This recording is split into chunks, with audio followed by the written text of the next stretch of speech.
হুজুর আকরাম সাল্লাল্লাহু আলাইহি ওয়াসাল্লাম দুনিয়ার জমিনে যখন আগমন করেন, অন্যান্য মহিলারা সন্তান প্রসব করেন যখন 9 মাস 10 দিন দীর্ঘদিন পর্যন্ত আটকে থাকা জমে থাকা রক্ত পানি যখন বের হয়, পাশে থাকা মহিলারা বলতে পারেন কি ধরনের একটা দুর্গন্ধ তৈরি হয়।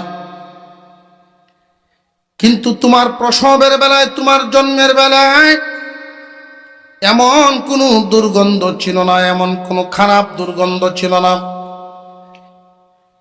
ও মুহাম্মদ, তোমার জন্মের মুহূর্তটা ছিল সুবহ সাদিকের সময়। এমন সময় একটা সুগন্ধি বের হয়। আমি আবু তালেব পৃথিবীর কত জায়গায় ঘুরলাম, কত বাজারে গেলাম, কত আমির উমারাদের সাথে দেখা সাক্ষাৎ হলো, এমন সুগন্ধি আমার নাকে কোনোদিন পাই নাই। হুজুর সাল্লাল্লাহু আলাইহি ওয়াসাল্লামের বয়স যখন 1 দিন 2 দিন 3 দিন 5 দিন করে আস্তে আস্তে বাড়তেছে, মা আমিনার কোলে আরবের প্রথা অনুযায়ী শহরের বাচ্চাদেরকে দুধ পান করানোর জন্য গ্রামে পাঠানো হইত। মক্কার বাচ্চাদেরকে বিভিন্ন গ্রামের মহিলারা আইসা পয়সার বিনিময়ে নিয়ে যাইতেন, দুধ পান করায় লালন পালন করাতেন। ঐতিহাসিকগণ এর একটা কারণ উল্লেখ করেছে,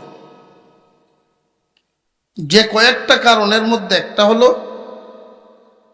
শহরের আবহাওয়ার তুলনায় গ্রামের আবহাওয়া স্বচ্ছ, পরিষ্কার, উত্তম। যদিও শহরে যারা থাকে তাদের ব্যবসা একটু বেশি বোঝা যায়। মাস 3 যদি কেউ শহরে থাকে, এরপরে যদি বাড়িতে গিয়ে দেখবেন কথার ডিজাইন ফেলে গেছে, তার হার্ট আর স্টাইল ফেলে যায়। গ্রামে থাকা মানুষগুলোকে অনেকেই খুব নিচু নজরে দেখতে চায়, স্বাভাবিক নজরে তাদের খুব একটা মূল্যায়ন করে না। অথচ শহরের চাইতে গ্রাম অনেক উত্তম, অনেক দিক থেকে উত্তম। শহরের এক ফ্ল্যাটের মানুষ যদি অসুস্থ হয়, পাশের ফ্ল্যাটে একই বিল্ডিং, পাশের বাসার মানুষের খবরও নেই। আর গ্রামে এক ফাড়ার মানুষ অসুখ হয়ে হাসপাতালে গেলে হুরা ফাড়ার মানুষ যায় হাসপাতাল। এই মিল মোহব্বত, হায়া মায়া এখনো গ্রামে আছে। শহরের আবহাওয়ার চাইতে গ্রামের আবহাওয়া অনেক ভালো। শেষ বয়সে অনেক মানুষ রিটায়ার্ডে যারা আসেন, বাসাবাড়ি করছেন, শহরে থাকে। ডাক্তাররা তাদেরকে পরামর্শ দেয়, নেন 1 মাস ওই ওষুধটি খাইবেন। আর আপনার বাড়ি কই? আমার বাড়ি করিমগঞ্জ, বুঝার দিয়া। যদি গ্রামও যাই, 1 মাস গ্রামও থাকবেন, গ্রামের আবহাওয়া নেন, অক্সিজেন নেন, সুস্থ। গ্রামের আবহাওয়াটা অনেক ভালো। ফুসফুস যেটা আমাদের লাংস শক্ত হয়। মক্কার মহিলারাও তাদের বাচ্চাদেরকে পয়সার বিনিময়ে গ্রামের মহিলাদের কাছে দিয়া দিতেন, দুধ পান করাইতেন, লালন পালন করতেন। আরবের সেই প্রথা অনুযায়ী শিশু মুহাম্মদকে কুলে নিয়া মা আমিনা মক্কার বাজারে তিনি দাঁড়াইছেন।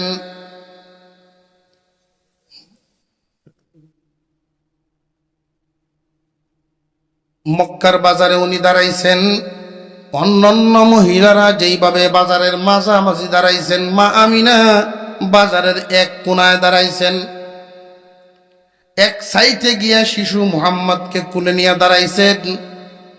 কারণ অন্যান্য মহিলা আর নবীর মা বেশ কম আছে না, যে কেউ বাজারও গিয়া ঠেললে বেড়ান ফেলতে পারে না। বেড়েন যে সাইড করিয়া বাজারও গিয়ে আটতে পারে না, যে কোনো মহিলায় পারতো না, বড় লোকের মহিলা লাগবো, ঠিক না ঠিক? চাকরিজীবী বেটেন লাগবো, যে কোনো মহিলা গিয়া পুরুষের ঠেললে সাইড করতে পারতো না। নবীর মা ইচ্ছা করলে উনি বাজারের মাঝখানে যাবেন না, বাজারের সাইডে গিয়ে দাঁড়াইছে। হুজুর সাল্লাল্লাহু আলাইহি ওয়াসাল্লাম মার কোলে আছেন। কবিলায়ে বনু সাআদ থেকে একটা কাফেলা আইছে, বাচ্চা নিবেন।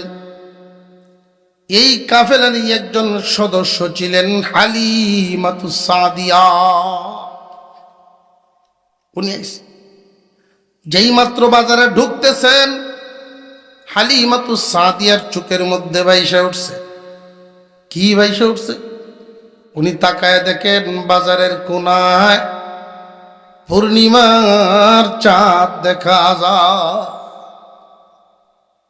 দেখাইছেন কে? আল্লাহ। তো উনারে কেন দেখাইলেন? আল্লাহর দুস্ত মুহাম্মদুর রাসূলুল্লাহ, আল্লাহর দুস্ত। দুস্তরে সব মহিলার কোলে দিবেন না, সব মহিলার কোলে দিবেন না। মহিলা মহিলা বেশ আছে না, কোনো মহিলা আছে দেখবেন বাচ্চায় খানা খায় না, এই জন্য প্লেটে লইয়া এই রুম থেকে হে রুম যায়, বাবা খায় না, সেই রুম থেকে হে রুম যায়, সেই রুম থেকে, এরপরও খাওয়াইব দিলাম। আর কোনো মহিলা আছে খাইলে কানলে তোর বাপেরে খাওয়াই আমি নিয়ে, এমনও আছে। রসুলের কোন আছে না নাই? পিঠের ভাতারে এক কিল দিয়া বয়াত হইব। সব মহিলার মেজাজ কিন্তু সমান না। হালিমাতুস সাদিয়া, হালিমা শব্দের অর্থ হইল সহনশীলা নারী। হালিমা এমন একজন নারী, সহনশীলা নারী, ঠান্ডা মেজাজের ধৈর্যশীলা নারী, সহনশীলা নারীকেই আল্লাহ নির্বাচন করছেন। তার কুলেই আল্লাহর হাবিবকে উঠাইবে। সারাদিন বাজার ঘুরলো, শিশু গ্রহণ করলো অন্যরা।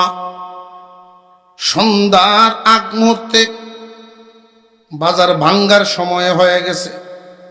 স্বামীর কাছে দরখাস্ত করেন, স্বামী হে, সবাই তো শিশু নিলেন, আমি তো নিলাম না, যদি গো অনুমতি দেন, যে বাজারের কোনায় দাঁড়ায় রয়েছে একজন মহিলা, কুলে শিশু সন্তান, ইয়েতিম শিশু, আমি তারে কুলে উঠায় আনি। স্বামী অনুমতি দিয়ে দিলেন, শিশুকেও কুলে উঠায় নিলেন। হালিমাতুস সাদিয়া বাচ্চাকে গিয়া কুলে উঠাইলেন। মা আমিনার হাত ধরে বলেন, আমিনা, তুমি যা পারো আমারে দিও, কোনো দাবি নাই। কেন জানি গো, তোমার শিশুর দিকে তাকায়া আমি হালিমার কলিজা ঠান্ডা হয়ে গেছে। ঠান্ডাটা করছেন কে? হালিমাতুস সাদিয়ার কুলে উঠাইলেন। স্বামী স্ত্রী দুজন আসার সময় যেই উটের উপরে উঠলেন, সেই উটের উপরেই সোয়ার হয়েছে। কিন্তু আশ্চর্যের ব্যাপার হলো, উট তো সামনের দিকে কদম বাড়ায় না, উট সামনের দিকে কদম বাড়ায় না। হালিমাতুস সাদিয়া আশ্চর্য হয়ে গেলেন, স্বামীও আশ্চর্য হয়ে গেলেন। সামনের দিকে যায় না, তার কারণ কি? হালিমা, তুমি আবার একটু সামনে বসো দেখি। সাইড পাল্টাইছে। আগে হালিমা ছিল পিছনে, এখন হালিমারে দিয়েছেন সামনে। হালিমাতুস সাদিয়া আমার আপনার পয়গম্বরকে কুলে নিয়ে এবার সামনে বসছে। এখন দি উট এমন গতিতে চলতেছে, পুরা কাফেলারে পিছনে ফেলায় দিছে। ঐতিহাসিকগণ এখানে একটা তত্ত্ব দিলেন। কি তত্ত্ব? হালিমার কুলে, হালিমার সামনে আমার আপনার পয়গম্বর বসছে। এই জন্য উটের গতি বেড়ে গেছে, দুর্বল উট সবল হয়ে গেছে। রে হাবিবের উম্মত, তোমরাও যদি নবীর আদর্শকে তোমাদের সামনে রাখতে পারো, জীবন চলার পথে নবীজির আদর্শকে যদি সামনে রাখো, তোমার জীবনের চলার গতি দুর্বলতা কাটাইয়া বাড়িয়া যাইবে। তোমার জীবনের চলার গতি উন্নত হবে, তুমি দুর্বল থাকলে সবল হইবা। নবীর আদর্শকে সামনে রাখলে তুমি সফল। কিন্তু সমস্যাটা হলো, নবীর আদর্শ আমরা এক জায়গায় রাখছি, আমরা আরেক জায়গায়। আমাদের বাড়ি ঘরে ঢুকলে কেউ বলতেই পারবে না এটা কোন ধরনের পরিবার, মুসলমানের পরিবার নাকি বিধর্মীর পরিবার, বলার কোন ভাব নাই। হুজুর আকরাম সাল্লাল্লাহু আলাইহি ওয়াসাল্লাম হালিমাতুস সাদিয়ার ঘরে বাড়িতে গেলেন। হালিমার স্বামী পরের দিন সকাল বেলায় অন্যান্য দিনের মতো দুধ দহন করতে গোয়াল ঘরে ঢুকছে। গোয়াল ঘরের ভিতরে ঢুইকা অন্যদিন যেই পাত্রটা নিয়ে যাইতেন দুধ দহন করার জন্য, আজকেও এই পাত্রই নিছেন। কিন্তু আশ্চর্যের ব্যাপার হলো, অর্ধেক প্রাণীও খিরায়া শেষ করতে পারে না, এই পাত্র বইরে গেছে দুধে। বরকতের মালিককে জবান খুলে আরো আওয়াজ বাড়াইয়া বলেন, বরকতের মালিক কে? বরকতি মানুষ যেখানে বরকত নাজিল হয় সেখানে,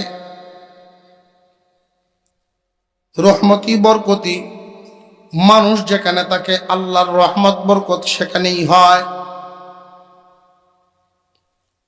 এটা বুঝতে হবে, এটা বুঝতে হবে। কোনো একটা ঘরে যদি কোনো এতিম থাকে আর এতিমের কদর হয়, এতিমকে আদর করা হয়, আল্লাহ পাক এতিমের উসিলায় এই ঘরে বরকত নাজিল করে।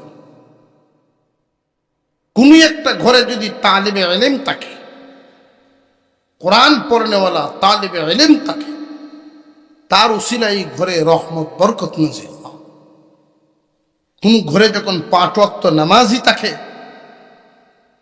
নবীর সুন্নাহ মানলেওয়ালা একজন লোক থাকে, আল্লাহওয়ালা থাকে, তার উসিলায় শুধু ওই ঘরে নাই, পাড়ার মধ্যেই বরকত রহমত নাজিল হয়। বরকতি রহমতি একজন মানুষ রাস্তা দিয়ে যদি হাঁটে, গর্তের পিপিলিকা পর্যন্ত তার জন্য দোয়া করে। আর আমরা অভ্যাস হইল, যে যত বরকতি, যে যত রহমতি, সুযোগ পাইলে তার সমালোচনাও করি, সুযোগ পাইলে তার বিপদেও বলতেছে।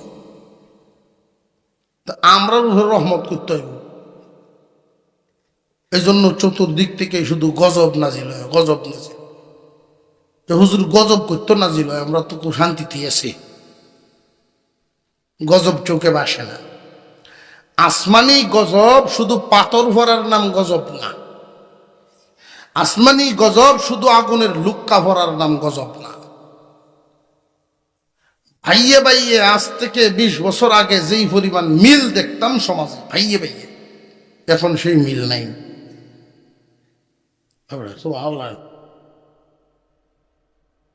হইল সুবহানাল্লাহ তো কইছে।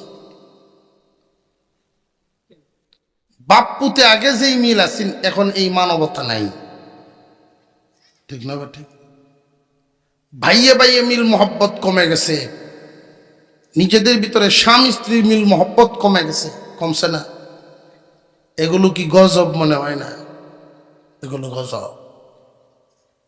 মায়া মহব্বত কমে গেছে, মানুষের অন্তরে লোভ ঢুকে যাবে, এগুলো গজব। আল্লাহ তাআলা আমাদেরকে হেফাজত করেন, বলুন আমিন। হুজুর সাল্লাল্লাহু আলাইহি ওয়াসাল্লামের শান নিয়ে আলোচনা করতেছি। হুজুর আকরাম সাল্লাল্লাহু আলাইহি ওয়াসাল্লাম আল্লাহর পয়গম্বর হালিমাতুস সাদিয়ার ঘরে আছেন। হালিমার স্বামী ডাক দিয়া বলে, হালিমা, আমার মনে হয় এই শিশুর উসিলায় আল্লাহর রহমত নাজিল হইছে। শিশুর যত্ন বাড়ায় দাও, রহমতও বাড়বে। নবীজি যেইখানে যান আল্লাহর রহমত সেখানে যায়। শানে রেসালত মাহফিল আজকে, রেসালতের দাম কত, নবীর দাম কত, নবীজি যেখানে, আমরা এমন একজন পয়গম্বরের উম্মত। আমাদের নবী যেখানে, জিব্রাইল যায় সেখানে। নবী যায় যেখানে, কোরআন নাজিল হয় সেখানে। নবী যেখানে, আল্লাহর রহমতও সেখানে। আস্তে আস্তে বড় হইতে লাগলেন। 4 বছর বয়স হয়ে গেছে আপনার আমার পয়গম্বরের। 2 বছর বয়সের বেলায় হালিমাতুস সাদিয়া মক্কায় নিয়ে আসলেন। ওনার উদ্দেশ্য হলো মক্কায় রেখে যাবেন না, আবার নিয়ে যাবেন সাথে। নিয়ম অনুযায়ী, নিয়মতান্ত্রিক ভাবে নিতে পারেন না, মার কাছে দিয়ে যাওয়া লাগে। কিন্তু হালিমার ইচ্ছা হইল যে কোনো কৌশলে আমি নিয়ে যাইব, কারণ এই মুহাম্মদ তো এত মায়া দয়া লাগাইছে, তারে সারা হালিমার এখন ঘুমে ধরে না, তারে সারা ভাল লাগে না। আমিনার কাছে আইসা বলেন, আমিনা, যদিও তুমি এই সন্তান গর্ভে ধারণ করেছ, আমি তো তারে কুলে নিয়ে দুধ পান করাইছি, আমারও দাবি আছে। এই মক্কায় মহামারী, বিভিন্ন ধরনের অসুখ বিসুখ আছে। এখন শুধু চুক্তি অনুযায়ী তোমার কাছে নিয়ে আসলাম, আবার অনুমতি দাও, আমি এই মুহাম্মদকে আমার সাথে তায়েফ নিয়ে যাব। কবিলা ইবনে সাদ আবার নিয়ে গেছেন। 4 বছর বয়সের সময় একটা ঘটনাকে কেন্দ্র করে হালিমাতুস সাদিয়া মুহাম্মদকে দিয়ে গেছেন মক্কায়। ঘটনাটা কি? ঘটনা হলো, হালিমার একটা মেয়ে ছিল 12-13 বছর বয়স। এই মেয়েটা ছাগল, বকরি, ভেড়া এগুলো রাখার জন্য পাহাড়ের সাইতে গিয়ে ক্ষেত কামারে নিয়ে যায়। তো ছোট ভাই মুহাম্মদকে এত বেশি আদর করে এই মেয়েটা, সাথে নেওয়ার জন্য মার কাছে, আম্মা মুহাম্মদ রে দিলাও আমার সাথে, তুই ছাগল রাখবি না তোর বাইরে দেখশুন করবি? যে আমার বাইরে আমি দেখশুন করবো, কোনো অসুবিধা হবে না। মার কাছ থেকে অনুমতি নিয়ে শিশু মুহাম্মদকে সাথে নিয়ে গেল। ছাগল রাখালি করতেছে, হঠাৎ দেখা যায় মেয়েটা আশ্চর্য হয়ে তাকায় আছে, ভয় পেয়ে গেছে, থরথর করে কাঁপতেছে। ঘটনা কি? আসমান থেকে একজন সাদা পোশাক পরিহিত লোক, অপরিচিত মানুষ, দাড়ি সাদা, পাগড়ি সাদা, পোশাক পরে সোজা জমিনে নামছে। মেয়েটার সামনেই আমার আপনার পয়গম্বরকে শুয়ে ফেলছে জমিনে। মেয়েটা দেইকা থরথর করে কাঁপতেছে আর চিল্লাইতেছে। জমিনের মধ্যে শুইয়া ওপেন হার্ট সার্জারি, কণ্ঠনালী নালীর নিচ থেকে নিয়ে নাভি পর্যন্ত পুরোটাই ছিঁড়ে ফেলছে। এই দৃশ্য দেখিয়া হালিমার মেয়ে এক চিল্লান দেয়া সুজা বাড়ি, আম্মা গো সর্বনাশ হয়েছে। এদিক দিয়া অপারেশনের কাজ সারিয়া, উনি ছিলেন জিবরাইল আলাইহিস সালাম, নবীজির শক্তে সাদার 4 বছরের সময় করা হয়েছে। এখানে একটা বিষয়, ওই যে ওপেন হার্ট সার্জারি করলেন, চাকুটা জান্নাতি। যেই বাটিটা নিয়ে আসছিলেন, বাটিটার মধ্যে থইয়া ধুইবে, ওইটাও জান্নাতি। কিন্তু ধোয়ার জন্য যে পানিটা নিছিলেন, ওই পানিটা হইল জমজম কুয়ার থেকে।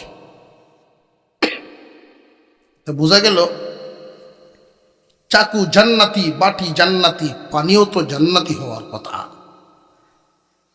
জমজম কুয়ার পানি নিয়ে নিলেন, জমজমের পানিটা জান্নাতি পানি।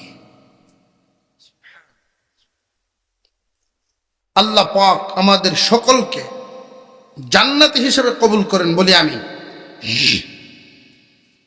দৌড়ায় আমার কাছে গেছে, মাগো মুহাম্মাদের অবস্থাটা দেখে আসলাম, আসমান থেকে উপর থেকে পড়নেওয়ালা একজন মানুষ, জীবনে কোনোদিন দেখি নাই। অপারেশন করে ফেলছে। ও মা, আমার ভাইয়ের হালত না জানি কি হইছে জানি না। মাও চিল্লায় আসতেছেন, আমার ইয়েতিম মুহাম্মদ। এতিমের প্রতি মা হালিমার কি পরিমাণ দয়া মায়া। দৌড়ায় আসছেন, আইসা দেখেন শিশু মুহাম্মদ দাঁড়ায় আছে। দরিয়া চতুর্দিক থেকে দাগ খুঁজতেছে, রক্তের কোনো ছিটাফাটা দাগ আছে না? কোনো দাগ নাই। তরতর করে কাঁপতেছেন, এখনো ভয়টা ভাঙ্গে নাই। ও বাবা, কে তোমারে মারছে? আমি চিনি না, আর আমারে তো মারে নাই। উনি এইভাবে হাত বুলাইতেছেন, কোনো দাগ নিশানা পাওয়া যায় কিনা। কোনো দাগ নাই, কোন দাগও নাই। রাতের বেলায় স্বামী স্ত্রী দুইজন পরামর্শ করলেন, এবার মুহাম্মদকে তার মার কাছে গিয়ে দিয়ে আসে। ওই ঘটনার থেকে হালিমা ভয় পেয়ে গেছে। যেমনই হোক, মায়া দয়া যতই থাকুক, ফুটটা তো পরে মক্কায় গিয়ে দিয়ে আসছে। 6 বছর বয়সের সময় মাও বিদায়। আল্লাহর হাবিব, আল্লাহর দুস্ত এতিম বানায় পাঠাইলেন দুনিয়ায়। দুনিয়াতে আসার আগেই বাপ বিদায়। 6 বছর বয়সের সময় মাও বিদায়। দাদার তত্ত্বাবধানে রইলেন, দাদায় ভালে। 8 বছর বয়সের সময় দাদাও বিদায়। এত অসহায়ত্ব, এত পরীক্ষা। জেনে রাখবেন, যার কাছ থেকে যেই পরিমাণ পরীক্ষা নেওয়া হয়, আল্লাহ পাক তারে পুরস্কারটাও তত বড় দেন। পুরস্কারটাও তত বড় হয়। আমাদের সামনে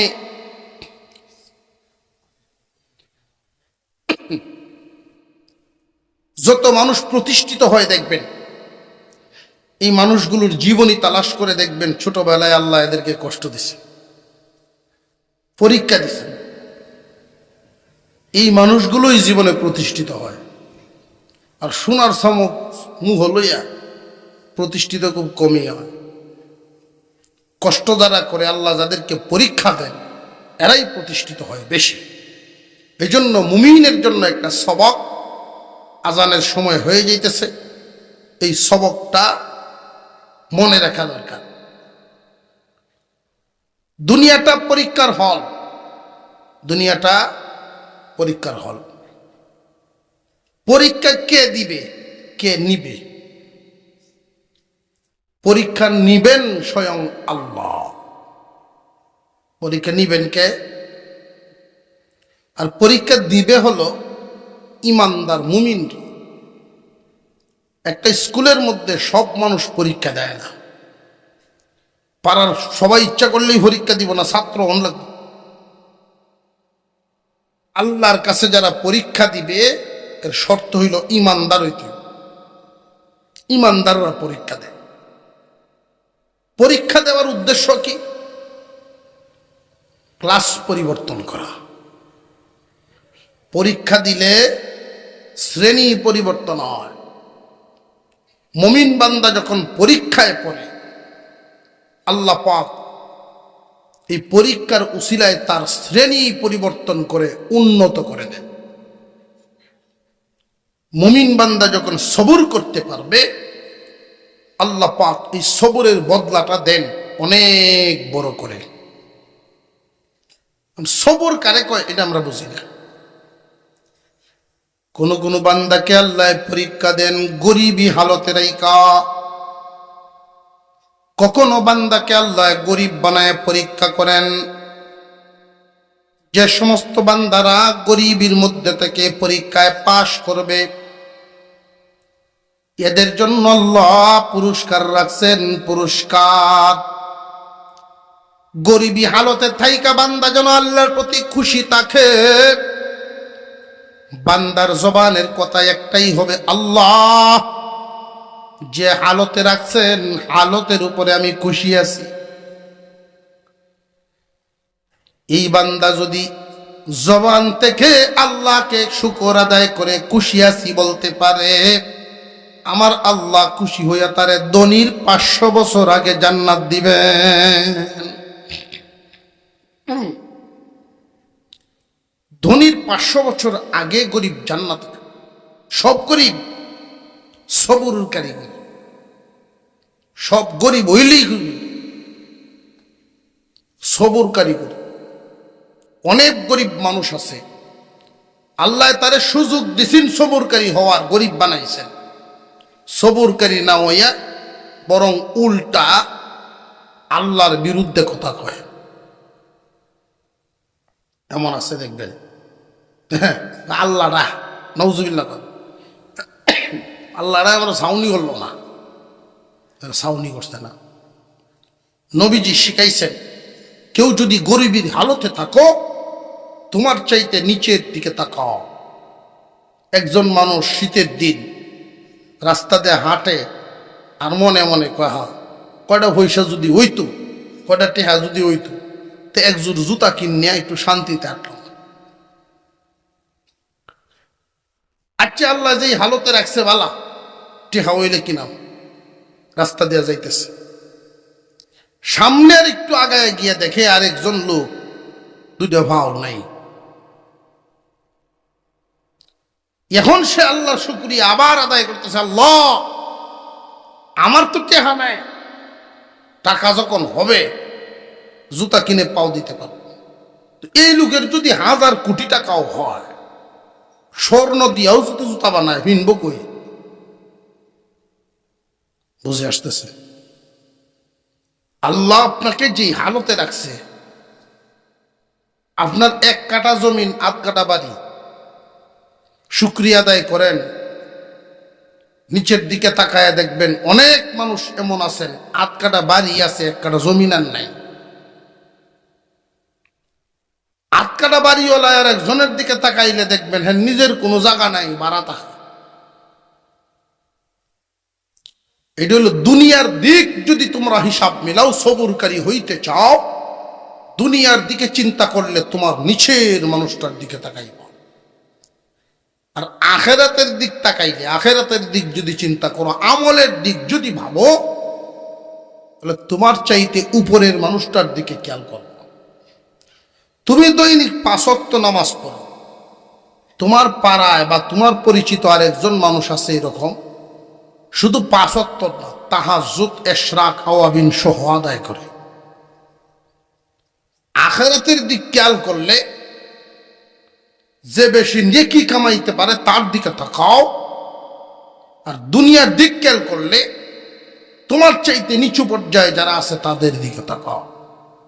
তাহলে এই দিলটাকে সবুরকারী দিল হিসাবে আল্লাহর কাছে পাইব। আর সবুরকারী একটা দিলের অনেক দাম। যেই বান্দা বেশি বেশি সবর করে, আল্লাহ যেই হালতে রাখছো তোমার প্রতি খুশি আছি, এই দিলওয়ালাকে আল্লাহ খুব পছন্দ করে।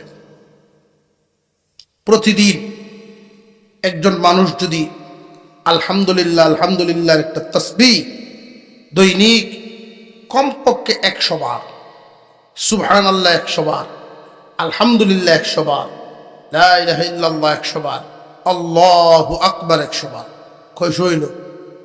400 বার, আস্তাগফিরুল্লাহ 100 বার, দুরূদ শরীফ 100 বার। এই মোট হইল এই 6 তসবিহ বলে মুরব্বীরা এটাকে। সকাল বিকালে 6 তসবিহ যদি কেউ আদায় করে, আত্মার রোগ দূর হয়, আত্মার দুর্বলতা দূর হয়, আত্মা সবল হয়, আল্লাহ খুশি হয়। প্রতিদিন এই আমলটা যদি জারি রাখতে পারেন মরণের আগ পর্যন্ত, তাহলে এই মানুষটা হাসতে হাসতে জান্নাতে যাবে।